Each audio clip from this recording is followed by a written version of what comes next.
Pour célébrer la semaine de la cuisine italienne, l'Institut culturel italien de Rabat a organisé un cours de cuisine pour enfants à Marrakech le vendredi 24 novembre dernier, tel qu'elle y a assisté. Quand vous faites les gnocchis, les gars, il faut mettre juste assez de farine. Si vous mettez trop de farine, après ça sent trop la farine. Il faut que ça soit beaucoup de pommes de terre. L'événement s'est tenu au centre culturel Les Étoiles de Jamel Fna de la Fondation Alizawa, avec la participation du chef Antonio Altamura, en présence de l'ambassadeur d'Italie au Maroc.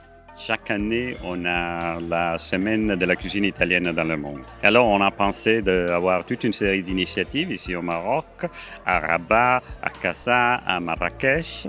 Le thème, le sujet de cette année, c'est le bien-être et le goût. Ça, c'est vraiment comment amener un peu de mode de vie italienne, partie très importante de notre culture, qui est la gastronomie, qui est aussi très célèbre dans le monde, la cuisine italienne. Alors, en montrant comment on fait la cuisine vraiment en Italie. Et ça, c'est un peu l'esprit de ce qu'on a organisé ici, à Marrakech, à la Fondation Alizawa.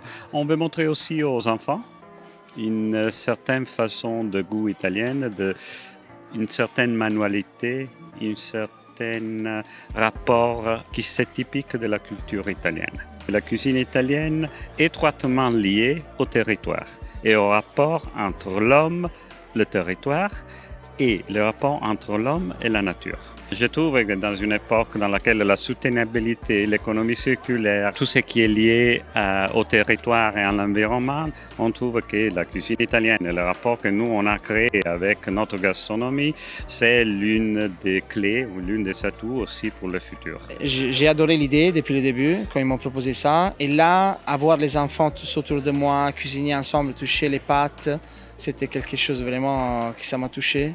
Et je suis très sincère. Ils m'ont promis que dans 2 ans, c'est eux qui préparent les gnocchi pour moi. Du coup, on a un rendez-vous. Allez, on va manger la pasta. Cette soirée a également été l'occasion d'annoncer pour la première fois le début de cours d'italien par l'Institut à Marrakech. Voici en exclusivité les détails de ce projet. Grâce à la collaboration avec cette fondation, on a eu la possibilité d'avoir une salle où on peut organiser des cours de langue italienne. On a déjà la professeure qui va apprendre l'italien et on espère de commencer bientôt avec ces cours ici à Marrakech et on espère que le public aime la culture en même temps chi decide di studiare la lingua italiana. Per me è un sogno che si realizza perché ho tentato da anni per aprire canali di cooperazione con l'Istituto Italiano a Rabat. Dunque questo fa parte del passato, oggi è una nuova era che comincia e ovviamente i miei studenti saranno grati, saranno felici di cominciare questi corsi. À Rabat, les cours d'italien sont passés de 300 personnes à 1000-1200 personnes. On est en train de trouver un nouveau siège pour notre institut de culture parce qu'on est trop. Et en général, on a calculé qu'on a quelque chose ici au Maroc comme pour l'instant 3000-3500 étudiants d'italien entre l'institut de culture et d'autres institutions. On pense que ces chiffres peuvent augmenter et on a décidé donc d'ouvrir dans d'autres centres dans lesquels on sait qu'il y a une demande très forte d'italien et c'est Marrakech et Agadir.